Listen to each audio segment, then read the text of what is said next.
Heroquest. For many of us, it was our first experience with fantasy miniature gaming. I've held on to my Heroquest miniatures for almost 30 years. They're the first miniatures I ever painted, and as such, they look like hot crap. I've already repainted the orcs and zombies out of the set. Links to those videos are in the description below.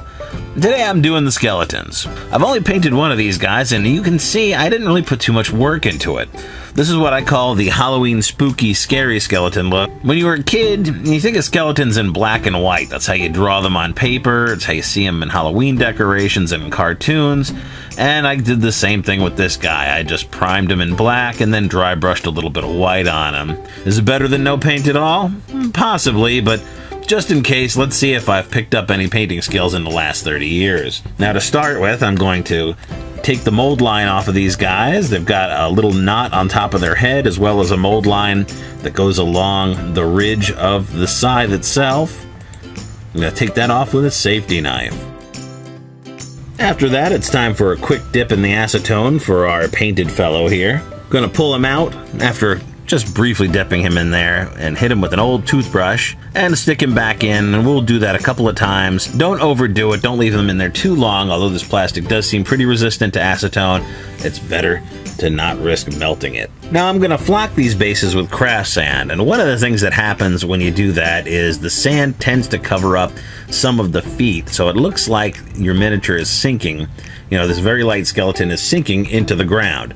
And the way we get around that is I'm going to take my Dremel tool with an auger attachment, and I'm just going to thin out the base all around the skeleton here, so it's nice and thin. That way when we put the craft sand on it, it's still below the skeleton's feet. Looks like he's walking on it instead of in it. When you're done with the auger, there's going to be lots of little bits of plastic garbage hanging off your miniature. You can just clean that up with your fingernail. Just take that off. You don't want to leave that on there. Next, I'm going to brush a little white PVA glue onto the base of these skeletons using a very cheap vinyl plastic brush that I keep around just for this purpose.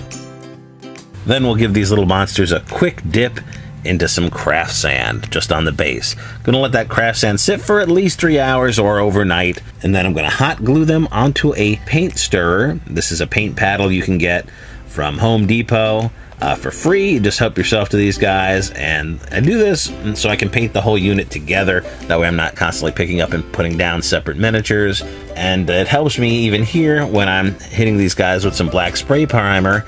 It lets me manipulate all of them at the same time. It just speeds the whole process up a lot. It's very useful. Then once they're spray primed in black, I'm going to give them all a base coat of brown. I take a couple of coats to cover up that black, and then I'm going to dry brush a lighter brown with some Turner yellow highlights on the head and shoulders. I'm going to do a black wash in the eyes and in some of the deeper recesses. I had a little fun with the scythe here. I decided to do a gradient from purple to yellow, starting with purple at the top and making my way down to yellow at the bottom. A little bit of dry brush silver on the scythe blade itself.